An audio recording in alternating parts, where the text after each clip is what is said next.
Tahukah kamu bahwa di Indonesia ribuan karyawan mengalami pemutusan hubungan kerja tanpa diberikannya kompensasi? Padahal di dalam Undang-Undang Ketenagakerjaan Nomor 13 Tahun 2003 telah diatur tentang kewajiban dan hak-hak seorang karyawan. Oleh karena itu, jangan biarkan ketidaktahuan membuat kita kehilangan hak karyawan. Yuk belajar bersama tentang kompensasi. Kompensasi tidak hanya sekedar imbalan finansial, tetapi juga mencerminkan nilai, status, dan martabat karyawan dalam lingkungan kerja serta masyarakat.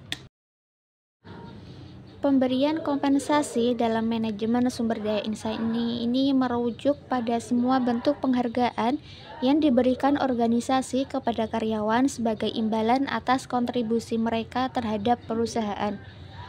Kompensasi dapat bersifat finansial maupun non-finansial. Ada 3 jenis kompensasi. Yang pertama, kompensasi finansial langsung ini berupa gaji pokok, upah lembur, bonus, komisi, dan insentif. Kedua, kompensasi finansial tidak langsung atau tunjangan.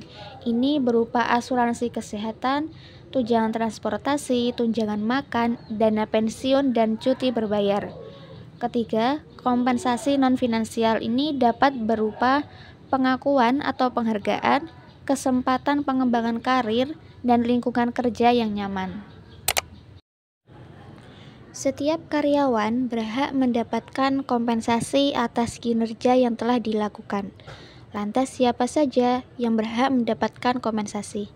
Yang pertama ada karyawan kontrak.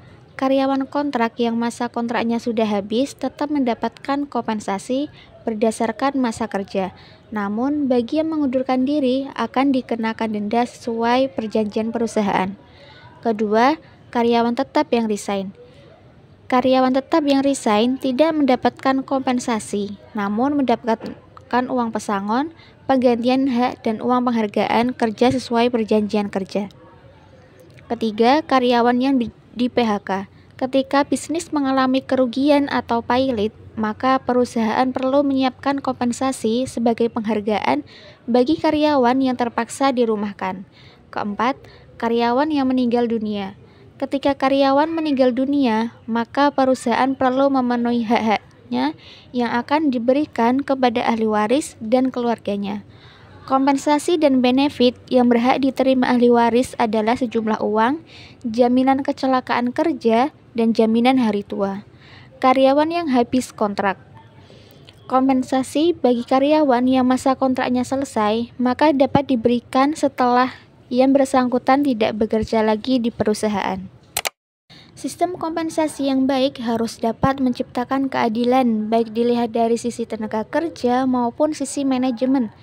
Tenaga kerja menilai bahwa kompensasi yang diterima sebanding dengan tanggung jawab atas pekerjaannya, dan perusahaan menilai bahwa kontribusi tenaga kerja terhadap pencapaian sasaran perusahaan cukup memadai, sebanding dengan kompensasi yang dibayar perusahaan. Ada beberapa kebijakan kompensasi yang harus diperhatikan. Yang pertama ada memadai. Sistem kompensasi yang baik harus dinilai memadai oleh pihak-pihak yang berkepentingan. Terdapat 3 pihak yang berkepentingan dalam menentukan kepantasan sistem kompensasi, yaitu pemerintah, manajemen, dan tenaga kerja. Kedua, keadilan. Yang dimaksud dengan keadilan yaitu setiap tenaga kerja harus dibayar atau sebanding dengan tanggung jawab dan kontribusinya. Ketiga, ada keseimbangan.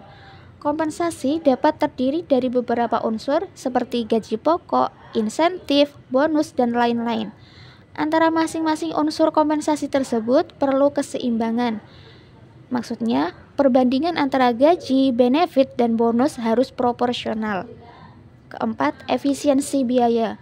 Besaran kompensasi yang dibayarkan kepada tenaga kerja tidak boleh terlalu tinggi, sehingga melebihi kemampuan keuangan perusahaan. Demikian juga sebaliknya.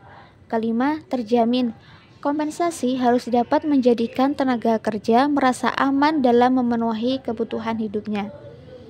Keenam, memberikan insentif. Komponen insentif ini dijadikan alat untuk mendorong motivasi dan meningkatkan produktivitas tenaga kerja. Yang ketujuh, dapat diterima oleh karyawan.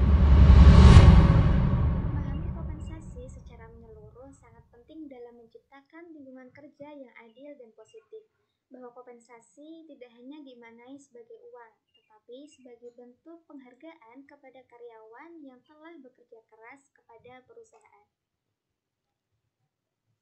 Kita tentang kompensasi, semoga edukasi ini bermanfaat dan menambah wawasan terutama dalam dunia kerja dan manajemen sumber daya manusia. Saya Bagasara Simaku Atun pamit undur diri, see you next time.